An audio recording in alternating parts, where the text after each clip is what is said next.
Boa noite a todos. Vamos dar sequência ao nosso estudo, do livro Os Mensageiros.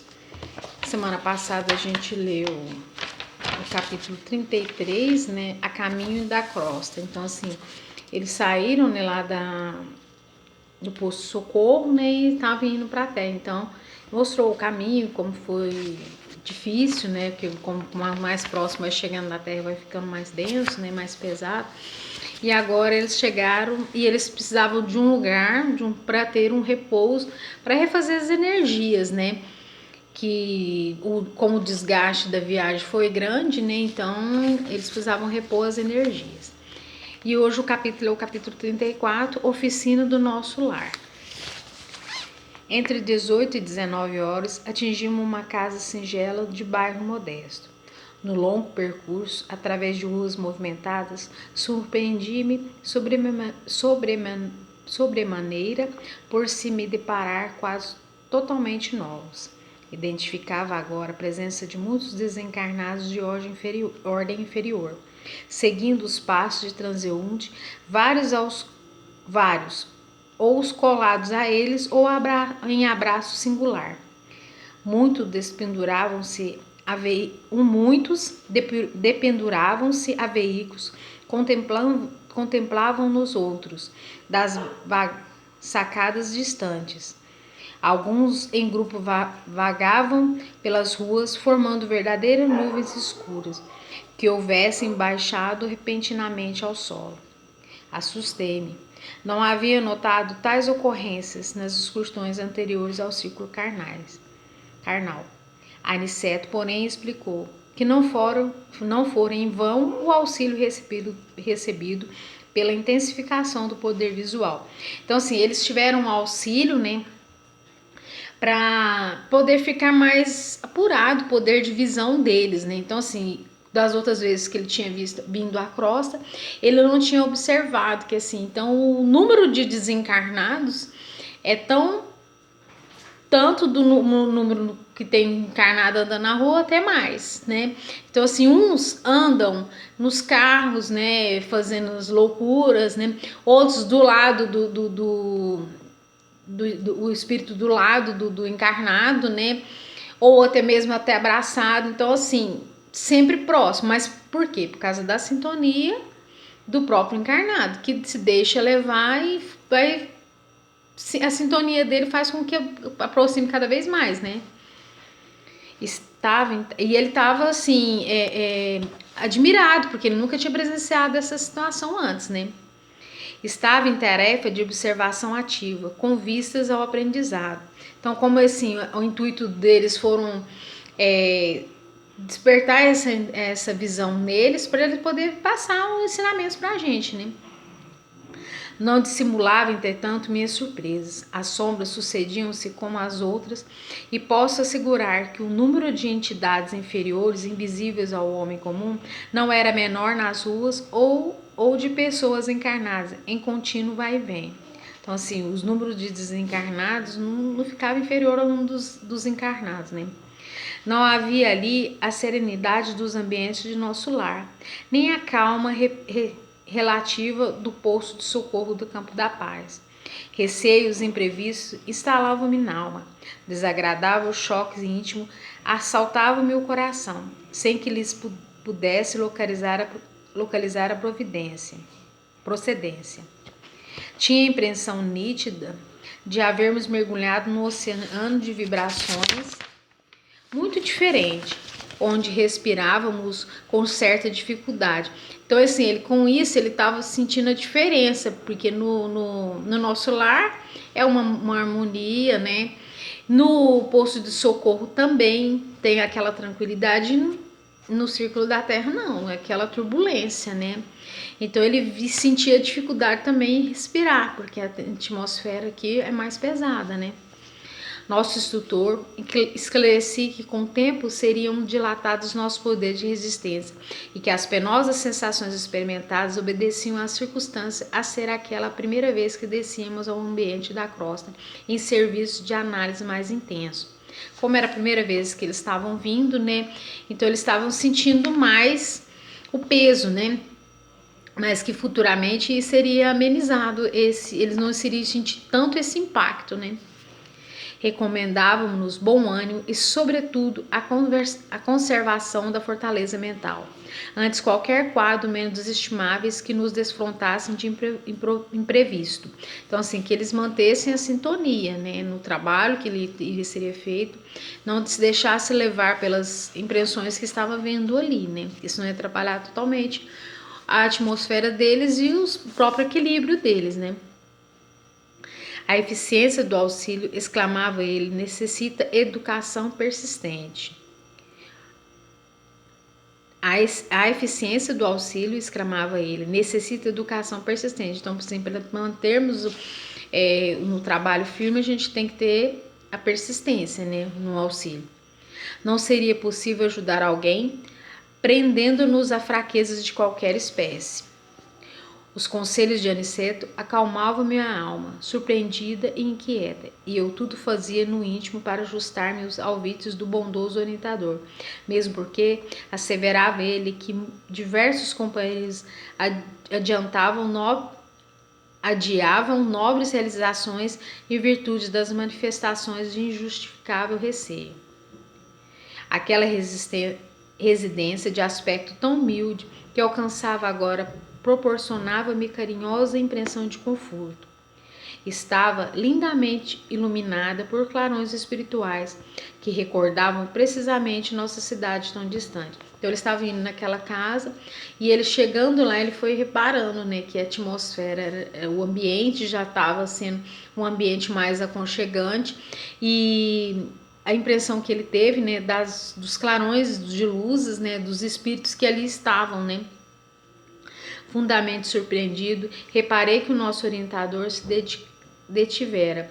Notando a nossa admiração, Aniceto indicou a casa pobre e falou: teremos aqui o nosso refúgio. É uma oficina que representa nosso lar. Profundo assombro empolgou-me o íntimo, mas não tive ensejo para indagações. Precisava seguir o instrutor que tomara a direção da casa pequenina. Aproximamos-nos do jardim, que rodeava a construção muito simples. Estupefato, observei que numerosos companheiros espirituais assomavam à janela, saudando-nos alegremente. Então, como estava chegando mais próximo da casa, né, ele foi vendo, né, foi sentindo um aconchego da casa e viu que tinha outros espíritos lá que também estavam lá em busca do refúgio no trabalho, né? O que significa tudo isso? De outras vezes visitava minha cidade e muito antigo lar. Não, de outras vezes visitava minha cidade e meu antigo lar, mas nunca vira tal coisa. Aniceto compreendeu minha perplexidade e explicou: os irmãos que nos saudam são trabalhadores espirituais que se abrigam nessa tenda de amor. Um cavaleiro muito simpático e acolhedor abriu a porta. Este pormenor foi outra nota imprevista. Tal não sucedia quando voltava à minha velha casa terrena. As portas cerradas não me ofereciam obstáculos. Ali, porém, vigorava um sistema vibratório de vigilância que eu não conhecia até então. Então lá tinha um sistema de vigilância, né? Não ia poder entrar assim, porque o trabalho lá era edificante, né? Era um lugar de refúgio para poder os trabalhadores, né, se recompor as energias e continuar no trabalho, né? Nosso instrutor, envolvendo o anfitrião num abraço amistoso, apresentou-nos em seguida. Aqui, meu caro Isidoro, disse o indicador, indicando-nos o carinhoso. São nossos amigos Vicente e André, nossos cooperadores de serviço em nosso lar. Muito bem, exclamou Isidoro, abraçando-nos. Nossas atividades precisam de trabalhadores operosos. Entrem. E acrescentou hospitaleiro. A casa pertence a todos os cooperadores fiéis do serviço cristão. Era a primeira vez que ouvi uma entidade espiritual com tão segura chefia de uma casa terrestre. Então, assim, eles conheceram, né, o anfitrião da casa, o espírito, né, o Isidoro, e eles se apresentaram para ele. Então, assim, ele sentiu que o espírito ele tinha a chefia, né, que tinha o assim, de tão entidade espiritual, não tão segura, né, do trabalho que estava fazendo. Penetrando o ambiente, era a primeira vez que eu vi uma entidade espiritual com tão segura chefia de uma casa terrestre. Penetramos um ambiente modesto, altamente surpreendido, reparei o interior.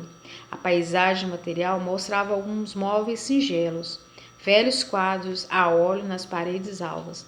Velhas máquinas de costura movimentavam por uma jovem aparentando 16 anos, um rapazote de 12 anos presumíveis, atento à caderneta de exercício escolar. 3 crianças, 9, 7 e 5 anos aproximadamente, e como figura central do grupo doméstico uma senhora de 40 anos, mais ou menos, tricoteando uma blusa. Notei, porém, que da fronte, do tórax, do olhar e das mãos dessa senhora irradiavam-se luz incessante, que não me permitiam sofrer minhas expressões admirativas.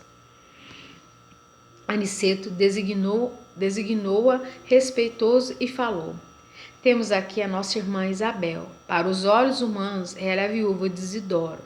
Isidoro é a que ele conheceu, né, naquele momento na casa. Mas para nós é uma servidora leal nas atividades da fé. Reparei que Dona Isabel parecia de algum modo registrar a nossa presença, acusando certa surpresa no olhar, mas Aniceto adiantou-se esclarecendo.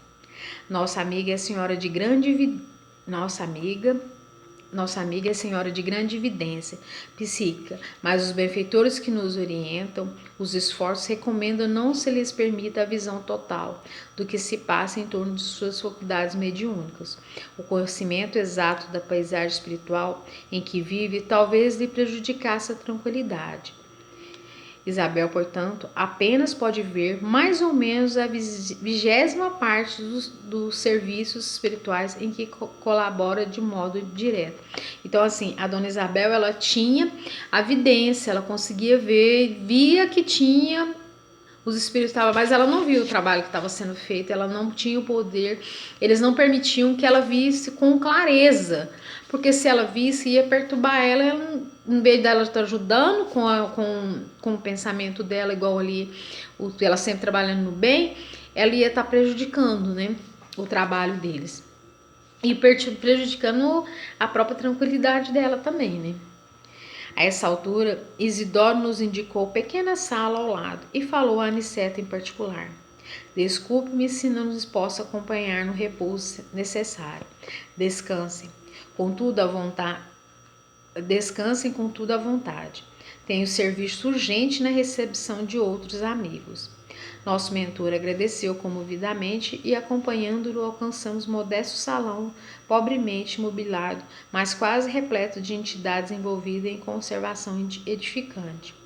Confortadora luz brilhava em todos os recantos. Havia ali um velho relógio, tosca mesa de grandes proporções, uma dúzia de cadeiras e alguns bancos rústicos. A claridade espiritual reinante, todavia, era de maravilhoso efeito.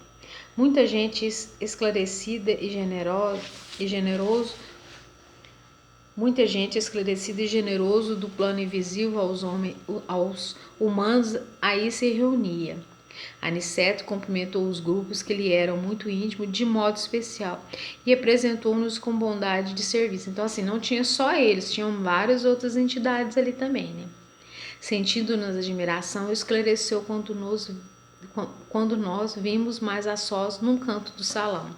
Estão na oficina de nosso lar. Isidoro e Isabel edificam-na num ato de heroísmo e fé, tendo saído de nossa cidade para essa tarefa. Vai para mais de 40 anos, graças a Deus. Ambos têm vencido galhardamente árduas provas e mantêm seus compromissos corajosamente em serviço da crosta. Há 3 anos voltou ele para a nossa esfera e, contudo, graças ao altruísmo da esposa e os vínculos de amor espiritual que conservam acima de todas as expressões físicas, continuam estreitamente unidos com como no primeiro dia do reencontro na existência material. Dada essa circunstância, invulgar às autoridades de nosso lar, concederam-lhe permissão para continuar nessa casa como esposo amigo, pai devotado, sentinela vigilante, trabalhador fiel. E observando talvez o nosso maior surpresa, Aniceto acrescentou: sim, amigos, o acaso não define responsabilidades, nem atende às construções sérias.